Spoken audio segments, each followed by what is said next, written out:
Bonjour à toutes et à tous et bienvenue pour cette nouvelle vidéo. D'abord, joyeux Noël, puisque aujourd'hui nous sommes le 25 décembre. Joyeux Noël à tous. Alors, évidemment, joyeuses vacances ou bonnes fêtes pour ceux qui sont athées ou comme ici aux États-Unis. Aux États-Unis, nous avons les deux versions. On a la version Merry Christmas ou la version Happy Holiday. Parce qu'il ne faut pas offusquer ceux dont la célébration de Noël, de la nativité, ne fait pas partie de leur tradition ou de leur religion.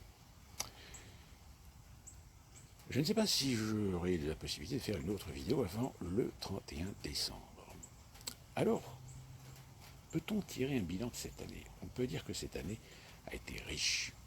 Elle a été riche en indices, elle a été riche en événements, elle a été riche surtout en réalisme. C'est-à-dire que l'année 2023 est certainement l'année la plus riche en événements qui ont éveillé des consciences. Ont éveillé des consciences à certaines réalités, alors certaines réalités que certains connaissaient, doutaient, avaient conscience, mais vivaient dans le déni absolu en se disant oui, enfin bon, de toute façon, il y aura toujours ceci ou cela, il y aura toujours la communauté internationale, il y aura toujours le droit, il y aura toujours les droits de l'homme pour dénoncer et combattre. Sauf que tous les humanistes et droits de l'hommistes aujourd'hui sont en face d'une réalité que ceux qui avaient la conscience d'une réalité géopolitique concernant Israël et la Palestine n'ont pas été étonnés des événements du 7 octobre. J'ai été parmi ceux d'ailleurs qui doutaient que cet événement se soit simplement généré de lui-même par la simple volonté du Hamas de vouloir faire un coup d'éclat. J'étais un des premiers à dire que comment se fait-il que cet événement ait eu lieu sans que le Mossad n'en soit informé ou n'ait des indices ou des éléments comme quoi il allait se passer quelque chose. J'étais un des premiers à soulever l'idée que peut-être on a laissé faire pour satisfaire l'ambition de Netanyahou finalement de faire une liquidation de la bande de Gaza. Force est de constater qu'aujourd'hui, même encore aujourd'hui, certains réfutent cette idée. On manifeste aux quatre coins de la planète, enfin, surtout dans les grandes métropoles occidentales, en soutien du peuple palestinien. Mais là encore, j'ai envie de dire à ces gens, mais vous manifestez, c'est très bien, c'est une bonté d'âme, c'est un humanisme absolu. Mais est-ce que vous vous rendez compte que ceux qui vous dirigent, ceux à qui vous donnez le pouvoir par des voies démocratiques, finalement, ils en ont rien à foutre. Finalement, c'est cause toujours, tu m'intéresses.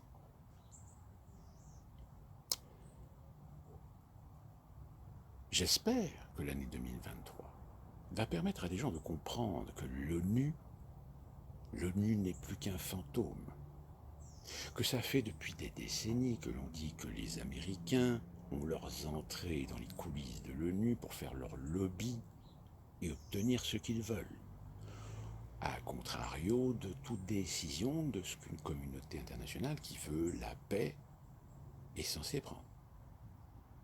Si aujourd'hui certains sont encore convaincus que l'ONU est une entité intègre, humaniste, droit de l'hommiste, eh bien j'ai envie de leur dire, vous êtes des cas désespérés. Donc ce conflit aujourd'hui a au moins le mérite d'essayer de mettre les choses au clair à ceux qui doutaient ou ceux qui vivaient dans le déni, de considérer que nous avons à notre tête des gens qui défendent les libertés, qui défendent la démocratie, qui défendent les droits de l'homme. Force est de constater qu'aujourd'hui ces mêmes gens qui caressent dans le sens du poil tout l'humanisme, tout la bien-pensance, finalement,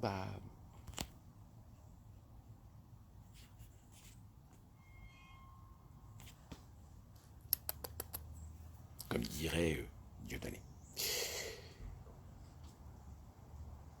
Donc, l'année 2023, des indices économiques, financiers, des empires, des conflits et des radicalisations.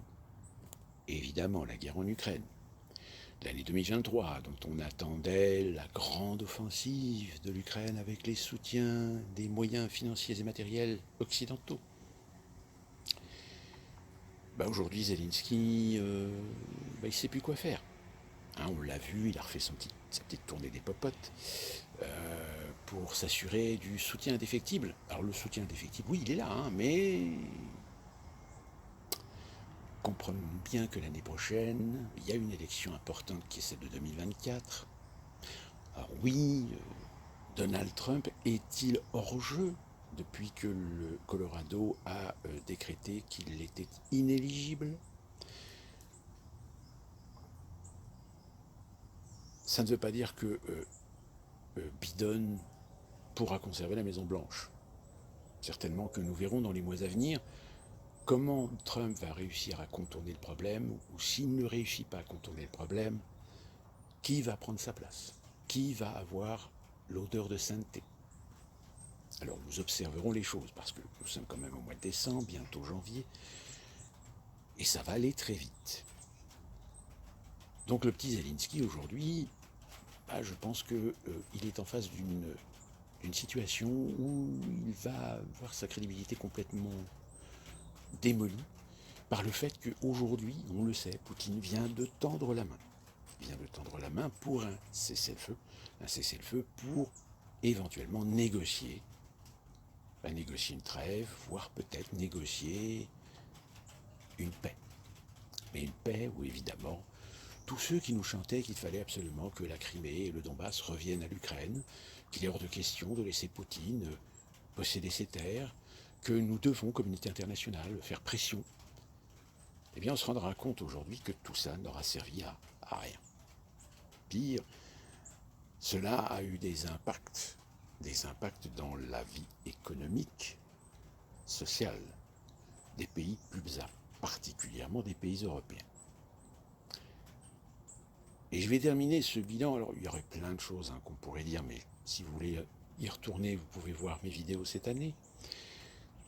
C'est l'Allemagne, le modèle allemand.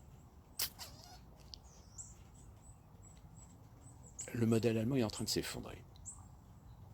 Mais en matière d'effondrement, je suis désolé de vous dire que la France, là, aujourd'hui, est en train de s'effondrer. Alors évidemment, on fait du cache-misère. On essaie de focaliser l'opinion sur la méchante extrême droite. Ce maire qui s'est fait agresser par des gens qui se revendiquent d'extrême droite. Et on continue les agressions de la part de gens dont on évitera de plus en plus de donner l'origine ou l'ethnicité ou l'appartenance communautaire. Tout part à volo. Et ça va être une continuité certainement en 2024. Et puis le bilan de cette chaîne. Vous avez vu, depuis quelque temps, les vidéos ne dépassent quasiment pas les 100 vues. Certes, il y a eu un petit pic cette année où j'ai pu dépasser les 300 abonnés. Mais force est de constater que cette chaîne, elle stagne. Mais à la limite, cette chaîne, elle peut stagner. Qu'est-ce que j'en ai à faire puisque je ne suis pas monétisé? Tant que j'ai le temps de pouvoir faire des vidéos, tant que j'ai le temps de pouvoir aborder des sujets, tant que j'ai le temps de vous donner des informations, d'essayer de vous informer au mieux de mes capacités, de certains faits, de certains événements, et voire peut-être faire des analyses personnelles qui pourraient vous donner un angle différent de ce que vous pouvez entendre, lire ou voir, eh bien on va continuer, quitte même si on fait 10 vues. Tant que YouTube ne me censure pas, tant que YouTube ne ferme pas ma chaîne parce que je dis des choses qu'il ne faut pas dire, j'ai envie de dire, vu que nous sommes en petit comité, il y a de fortes chances qu'il y a des choses que je dis que je ne pourrais pas dire si j'étais monétisé.